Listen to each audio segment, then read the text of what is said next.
And sometimes we think we can just focus on the work at hand, on the initiative to be done, the job to be done, and not understand the way in which things need to work or be advanced within an organization. It's unrealistic to think that you will be successful. You need to focus not just on the technical skills and the functional skills. You also need to understand the softer side of things, the more intangible pieces of the spaces that you operate. And that requires a different level of maturity and intelligence. This is the Leadership Foundry Podcast. I'm your host this week, Brandon Smith. Our guest this week is Ciare James. She's the Vice President of Brand Marketing for Bob Evans Farms. She and her team put together those delicious products that we can find in the grocery stores. And Ciare has this great journey through CPG in her career, from Procter & Gamble to Conagra Foods, all the way to Bob Evans Farms. And in my conversation, she shares some really important, critical things that not only she's learned in her career, but what leaders need to be doing here today. And so, not to spoil it, but I want you to listen real close for the themes of curiosity, courage, and vulnerability. I think you'll hear those in every single thing Ciare says. So listen real close. I had a great conversation with Ciare. And of course, at the very end, stay tuned and I'll share my highlights. Ciare, so excited to have you on the Leadership Foundry Podcast. Thank you for coming on. Of course. Thank you for having me. I'm excited to join you. Yeah. So as you know, this podcast is all about leaders and his journey. So maybe a good starting place. Tell us a little bit about the role you're in today, but even more importantly, what was the journey you took to get there? And then we could talk about some of the leadership lessons you've learned along the way. Oh, wonderful. So the role I have today, I am the Vice President of Brand Marketing for Bob Evans Farms, which is a subsidiary of Post, a large food manufacturer. And what I am accountable for in this role is really the maturation, the advancement of our brand marketing function. Things like defining our innovation pipeline, managing our portfolio mix, delivering compelling communication and advertising that helps to tell people about our consumers and the good news about why they should purchase them. So lots of things within this role. I've been here for 3 years, actually joined during the pandemic. But prior to that, I was with Conagra Brands for 10 years, where I worked across many different food brands within their portfolio. And then I actually got my start in brand marketing at Procter & Gamble right out of graduate school. And I'll say my path within brand has been really meaningful and impactful. But, when I look at my starting out piece here in the industry, it kind of came out of nowhere. I was a banker initially. Really? I left undergrad. Yeah, I was. When I left undergraduate, I thought that I was going to do banking and financial sales and services. And I did it. And I realized that it just wasn't a great fit for me. So I decided to pretty quickly go back to school. I did my MBA at Ohio State. And while I was there, I learned all about brand management. It had never been on my radar before. And so what I loved about it was this unique opportunity to be able to demonstrate creative skills. So the advertising, the TV campaigns, the in-store communications, which I love, but it also allowed for the use of analytic skills. So being able to dig into the data, find the insights, find the things that were meaningful to driving a business forward. And so those two things are really compelling. And with that data, with those insights, you can make meaningful impact to a business. And so I'll say that was really my journey into leadership in corporate. Finding the right career fit for me, finding a space that I felt comfortable and I felt that I could drive impact, and being able to take those small pieces of things that meant something that maybe others didn't see, but that I had energy and passion about going to learn more about and exploit, right, for the good of the business and the brand. And so I realized that there was power in that, even when I didn't have direct reports, being able to enroll people around a vision of how we could make something better. That's really what sparked my interest in this field. And so from then on out, right, being able to demonstrate that skill set, being able to teach that skill set, that's really what has led me on my path to leadership within this industry. So started out as an associate and today have a team that's, pretty big, lots of different levels levels, lots of different skill sets and experiences and functional expertise. But it all drives to really being curious about the business, curious about people, and having the ability to drive them forward, to enroll them in what we're going to go do, how we're going to make the business better than we found it. Does that answer your question? Oh, goodness. That's a fantastic starting answer. I love that, Ciare. You know, what I love about, and I have to say, I am so jealous and envious of your role because there's something, I think, wonderful and exciting to be able to go to a store and pick up and feel and touch the product you were a part of. It is. I love the work I do, but I can't always, I actually can touch my clients. They may not want me to, but it's hard to actually see the work. Whereas you get to go over and go to the grocery store in the frozen food section, you can pick up a product that you and your team worked really hard on. That's got to be so really rewarding. It is rewarding. And Brandon, I'll tell you a secret of mine.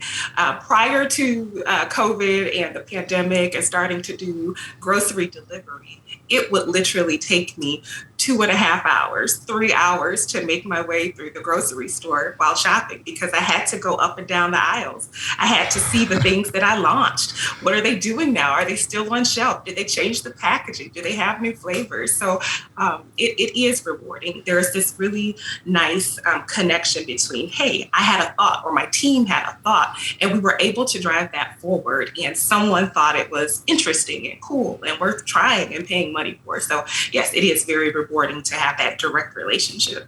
Okay, so I want to dig a little bit more into your journey. When you think about some of the lessons you've learned along the way, so you went from kind of being marketing and kind of brand management kind of individual contributor in many ways to then leading teams of teams. So what have been some of the learnings you've had along the way in that journey? I think one of the most impactful things and important things that I've learned along the way is that you can lead from any seat. Coming into this field, you learn very quickly that you need to be able to lead through influence. So being able to understand what motivates the people on your cross-functional team, to be able to understand what compels the people on your leadership team, the people in your manufacturing facilities, the people on your sales teams, they don't necessarily report to you, especially early on, right, in any type of direct reporting fashion, but they are listening. You do have their ear. And so being able to influence them by delivering the right amount of data, facts, passion, right? It helps you to be able to get things done.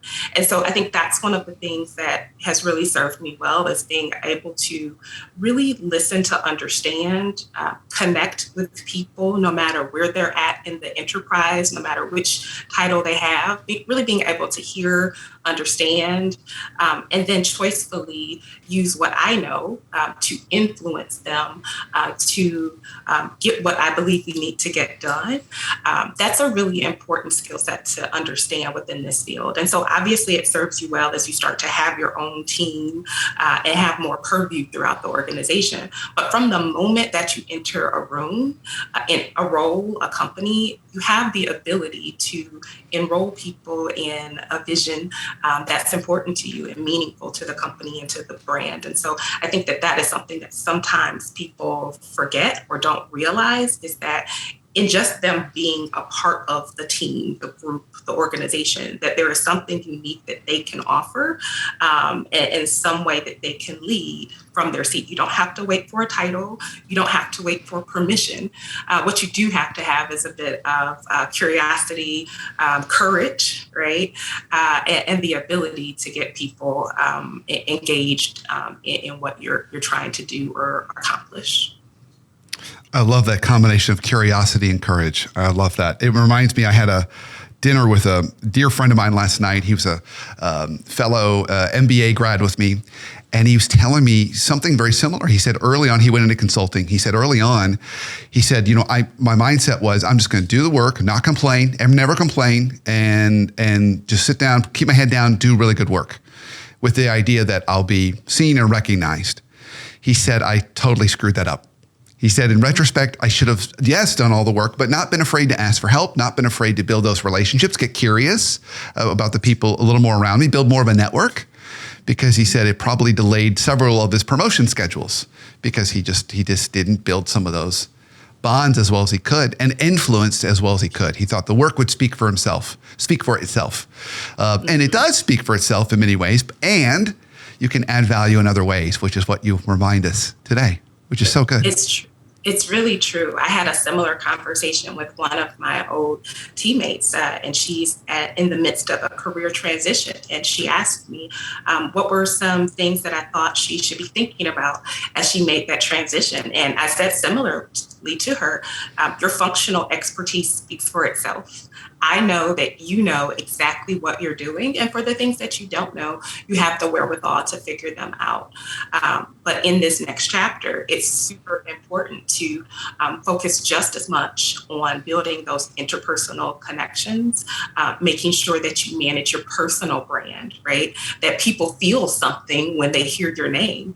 And I'm the type of person, I want you to either love me or hate me. If you're in the middle, I haven't done my job, right? I want you to understand who I am, what I believe in, what I'm interested in. And that takes being vulnerable and courageous to say, here's what I think, here's what I believe, here's what I'd like to accomplish. And so that was my advice to her to, yes, pick your head up from the work and start to really build that personal brand and those connections within the next place she chooses to go. So you're almost making me want to go down a different path in some ways. When you think about others that have made missteps in their career or derailers you've noticed with colleagues from past lives, what are some of those things that you would say are the watch outs that we need to be aware of? Well,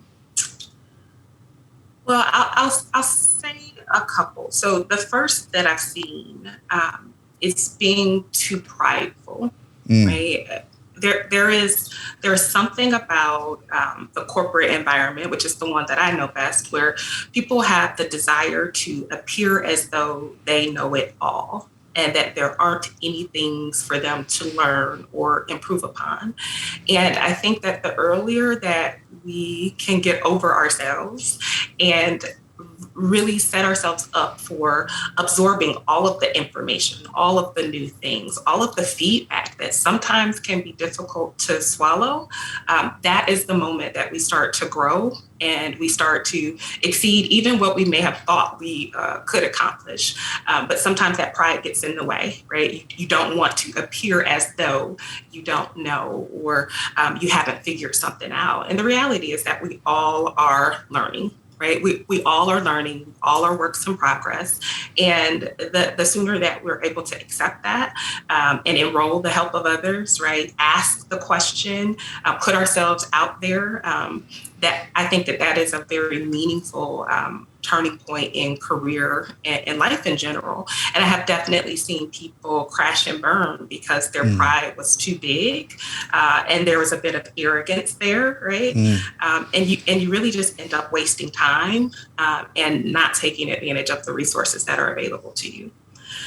I'd say another thing that I've seen people struggle with is in not understanding how it all comes together. No matter where you're at, no matter which environment you find yourself in, there is a specific way in which it works. There are things that you need to know that oftentimes are outside of your particular function or initiative or project. So being able to come into spaces and have a more macro understanding of how they work, right? How they work, like the technical piece of it, but also the political piece of it, the relationship piece of it, right? There are all these things that you need to know about an environment. And sometimes we think we can just focus on the work at hand, on the initiative to be done, the job to be done, and not understand the way in which things need to work or be advanced within an organization. It's unrealistic to think that you will be successful. You need to focus not just on the technical skills and the functional skills. You also need to understand the softer side of things, the more intangible pieces of the spaces that you operate. And that requires a different level of maturity and intelligence. And so I think that people being able to quickly get a grasp on that is really important. Folks who are, I've seen people in my career who are very functionally strong, but their how and their way of getting things done is just a total mismatch. So I think that there's a strong value in being able to absorb those pieces of info and leverage those to your benefit. So what I love about both the examples you just gave is it goes back to your comment earlier around not being afraid to be curious and vulnerable. If we assume we're prideful, assume we have all the answers, we're definitely not curious and definitely not vulnerable. And if we just stay focused in our little functional silo that we may know really, really well, but not ask those bigger questions about how things work, not only the technical side, but the political side, and even the relationships that need to get nurtured to make things happen. We miss something, and that requires some level of curiosity and vulnerability. So it's really, really good. Okay, so I'm going to pivot a little bit into leadership today. Okay, when you think about what makes leadership today either really, really challenging, or what are the skills that leaders really need to be leaning into to be effective today? What are some of the things that you see? Because I know every business has different challenges with the pandemic. Yours probably had a lot to do with supply chain, I would imagine. So what are some of the things that make leadership today a little more challenging? Well, from a people management side of things, I have found that the past few years has really required me to demonstrate in all that I say, in all that I do, that I sincerely care about the people that I'm leading and working with. Whether we realize it or not, the last 3-4 years have just been so filled with things that are difficult and challenging and weighing on us in ways that I don't think we've yet unpacked. And so as a leader, I have always felt, right, that there was a responsibility I had, right, in my seat of leadership to care about the whole person.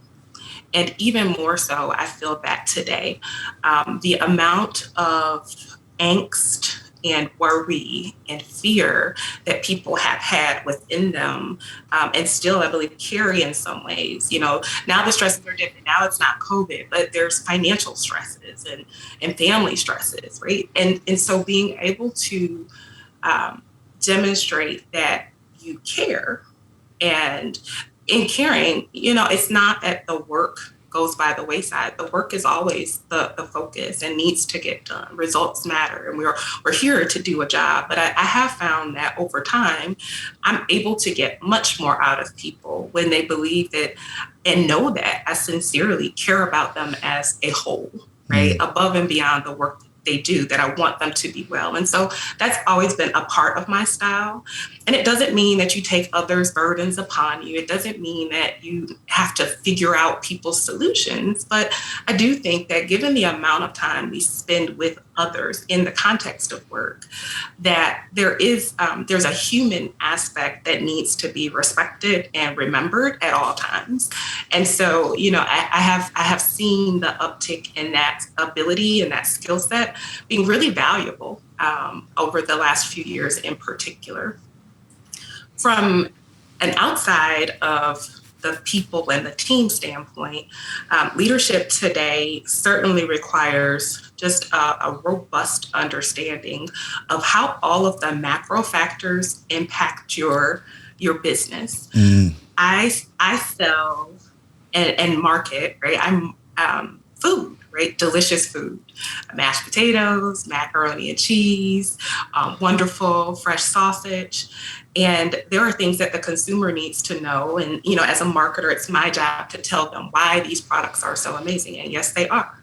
But outside of that marketing proper, right? A lot of times people think marketing, they think advertising, but truly it requires a full understanding of the business. It requires knowing what's happening on the supply chain front. Where the labor shortages are happening, where there are transportation issues, the cost of goods that has spiraled over the last few years. So in order to be a strong leader, I am required to understand not just a very narrow definition of my functional expertise, right? But I'm required more broadly to be understanding of the business as a whole and how all of the pieces and parts work together to deliver, our top line, our bottom line goals. And so I think that because of the amount of disruption that we've seen in the industry, in many industries over the last few years, increasingly it's essential for all of us, no matter what our seats are, to have a healthy dose of understanding of the broader context so that we can make our decisions and our recommendations accordingly, because you don't want to appear tone deaf, right? You don't want to be recommending or advancing something that maybe makes sense in isolation, right, from a purist standpoint, but makes absolutely no sense in the broader context of the world in which we're operating. So I do think that people who are able to quickly absorb that information and decipher that information, ask the questions, right, to get fuller understanding, I think that they tend to be the stronger leaders, especially today with the things that we've gone through over the last few years. Two great answers. Okay, so I've got our theme for today. It's clearly curiosity and vulnerability. It's obviously everything you've said has that as an undertone. It's like a really loud drumbeat. So I want to hone in on the first thing that you said about modern leaders. I love those 2 points. I think we could mic drop right there. It's beautiful because you've got really being able to show your people that you care, and then also understand the broader macro factors. That could be both factors that are within the economy and outside of the control of the business, but you're also saying inside the control of the business. Ask your partners in other parts of the business what's going on so you don't make a promise they can't deliver on. I'm hearing that as an underlying theme. Make sure that you're walking in unison so you're able to pivot and adjust and support them in the challenges that they're dealing with. So I want to go in on the first one because we talk about the demonstrating we care about the people we manage. There are some leaders that I talk to that feels really scary to them. They don't know how to unpack that, and they're afraid that entire one-on-one is going to become a therapy session, and they're not a trained therapist, so they'd rather just stick to the agenda. So for those leaders that maybe follow process really well and don't intuitively or instinctively know how to do this, what are ways to work into a one-on-one conversation? Questions or comments you can make, or even create space to show you care and still have plenty of time to talk about the business. What if we were to kind of watch you in one of these moments do it, how would we actually break down questions you ask or how you spend your time in those conversations? I fully appreciate the concern that comes along with it. I won't lie. I've had moments where I'm like, oh, that was more than I expected. Right? Not really sure what to do with that, but thank you for sharing. Correct. Right. You, all of us, I think, have had those moments. But, I think that there is so much value in this simple question. How are you doing? How are you doing? It is amazing to me when you ask that question and allow for a bit of space, right? A little bit of pause, right? So often, how are you doing? Okay, let's get into agenda A, B, C, D, and E, right? But how are you doing, right? And that gives people, one, it lets them know that you're interested and you're open to hearing. And then two, it lets them fill in that space with whatever is comfortable for them or relevant or resonant for them in the moment. And I think that, just creating that moment to allow for someone to offer, right, a bit about how things are going, it means a lot, right? It is not meant to be a therapy session or overly cathartic, but there are just simple pieces on, hey, how is your day going? Or if you notice that there are differences in a person's behavior, we work together with these people and we see them day in and day out.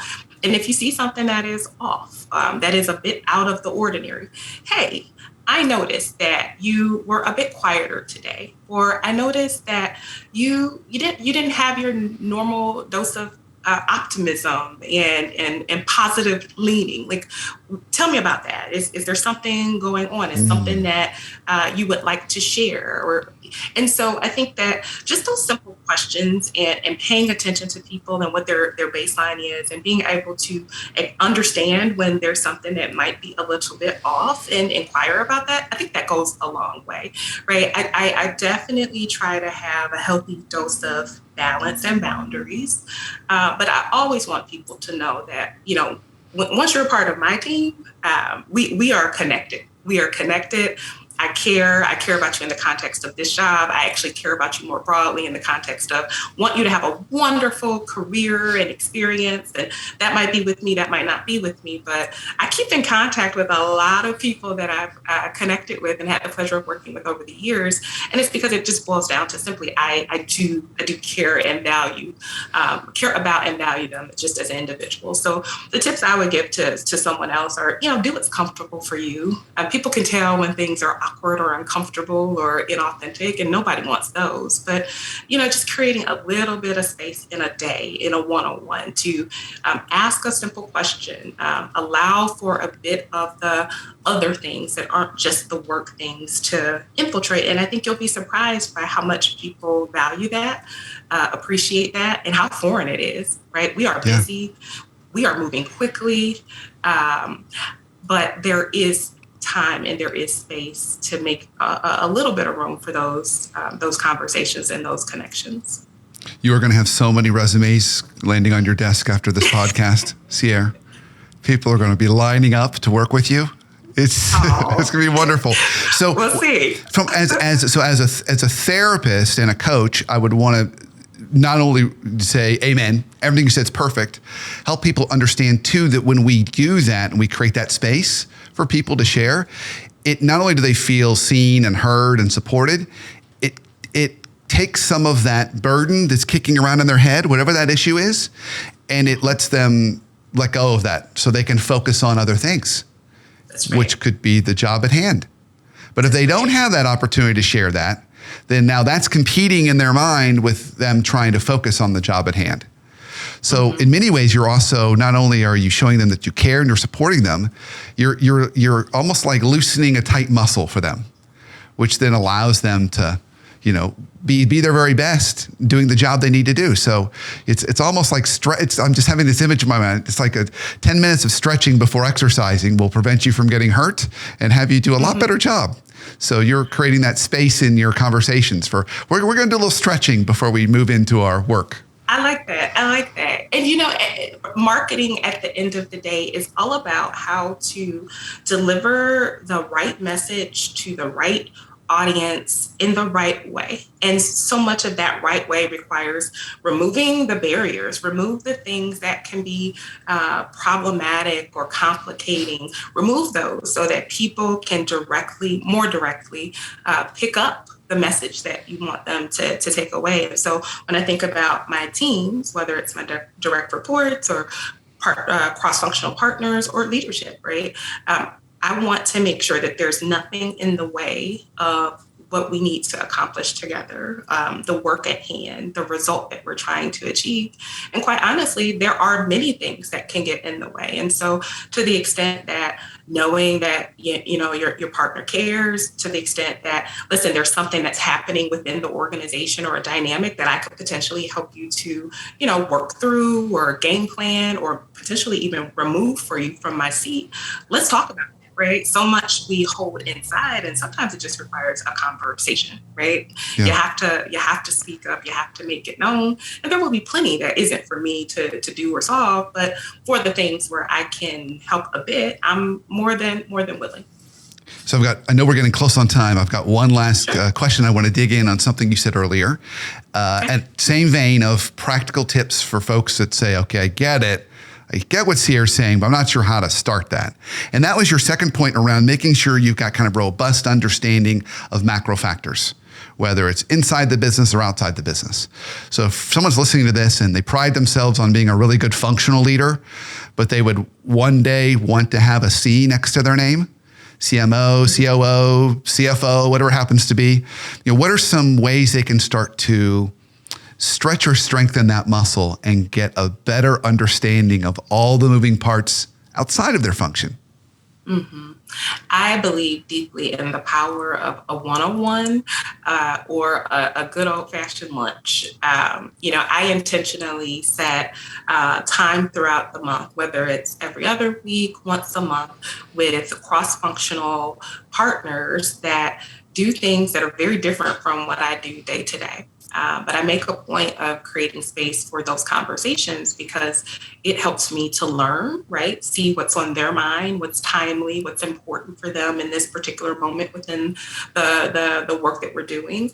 And then it allows me also to share a bit about what I'm working on and to ask them directly, right? What have I missed? Right? That question, what have I missed? What don't I know?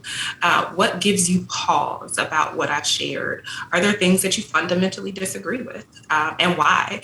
So being able to ask those questions to let people know that it is okay, right? To bring in that alternative view, that dissenting view. Like, I encourage it. I want people, other partners, other functions to help me to make my idea better, or my recommendation stronger, or hell, even change courses, right? Because there may be something very material that I just don't know or haven't seen or heard from my seat. So those just standing times for connecting and sharing, and being able to do the same in reverse, right? So tell me what you're working on. Is there something that I can help with? Or I'm happy to lay eyes on that. Shoot it to me. I'm happy to send you my feedback, right? I find that helps to build stronger bridges.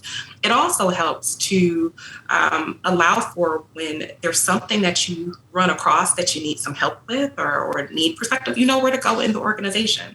And you already have a rapport such that, oh, well, Ciare has a question. I'm happy to help her, happy to help her work through it or refine it. So I do think that is one very useful way, is just creating that space and building that relationship more authentically and organically over time.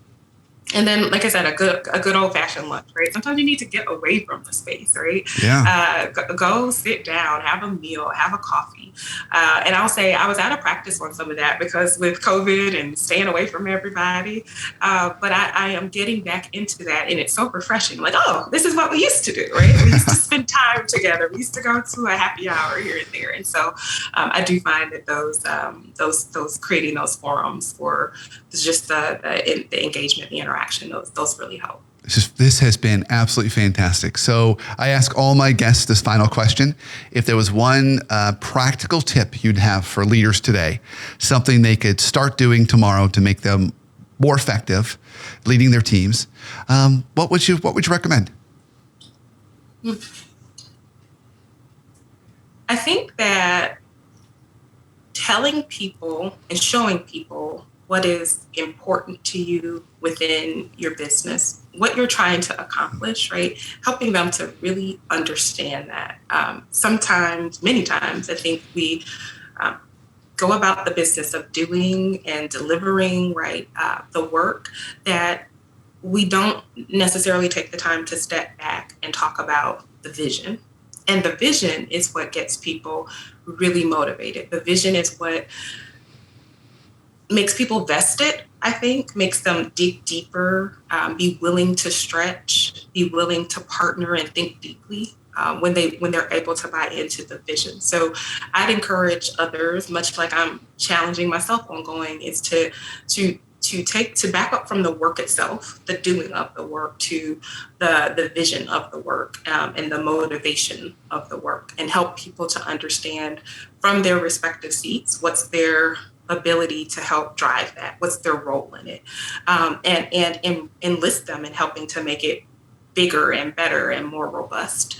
And so that requires time, right? That requires patience, that requires relationship building. But I do think that that with that lens on leadership and driving people toward a certain goal, I think that envisioning and enrolling piece is really important. And so I'd encourage people to take the time to do that, so that we collectively can do something that's even more elevated, even better than maybe what it would have been just in the routine doing of things. So that envisioning and enrolling piece piece is what I'd say to focus on. I think that's fantastic. I love that because you're not only are you inviting people into it and enrolling them into it, you're inspiring and motivating. And I often see leaders that are senior roles and they're presenting to the executive team and they'll forget to remind them of their vision or strategy. They'll jump right into updates. And that senior team will say, well, they're a really good operational leader, but we don't think they're very strategic. So you remind us too, don't just assume they remember your vision from the last time you shared it with them. Keep reminding people.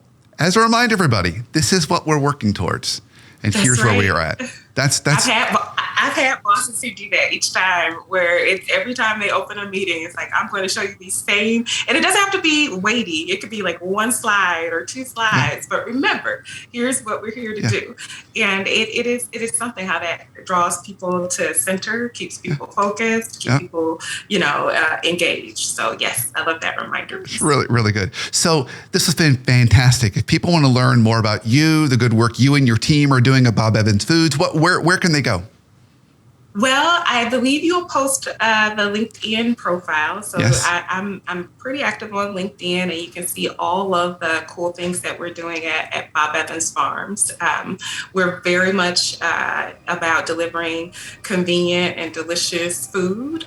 We're very much about making the communities in which we operate that much better because of the effort that we put forth. So I'm really proud not only of the products that we make, but about the impact that we are putting out into the community. So I do hope that you'll check me out on LinkedIn or visit our company page and take a look at the good things that are going on at Bob Evans Farms.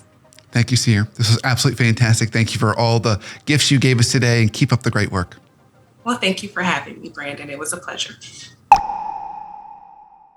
I loved my conversation with Ciare. So many highlights. I think you heard the themes of courage and curiosity and vulnerability spread throughout. Few things I want to hone in on. So towards the end of our discussion, she really gave us some great best practices for being an effective leader today. The first one is she said, got to make sure our people know that we care about them. And she gave us that practical tip of opening the meetings by saying, how are you? And genuinely meaning it and leaving space for their answer. The second thing she reminds us is make sure you're not so isolated and siloed into your functional area, that you're asking questions and trying to understand some of those global factors and macro factors that are going into the business so you have a better understanding there. And again, practical tip, she said, go out to lunch with a colleague. Ask them about what's going on in their business. Share what's going on in yours. And then say things like, what did I miss? Or what did we not talk about that we should have? Or anything that I said concern you? Just to create more of that connection and understanding. I'm sure there were some things I didn't share that you took away. Regardless, identify that one thing you could either start doing today, tomorrow, that's going to make you even a more effective leader for you and your team.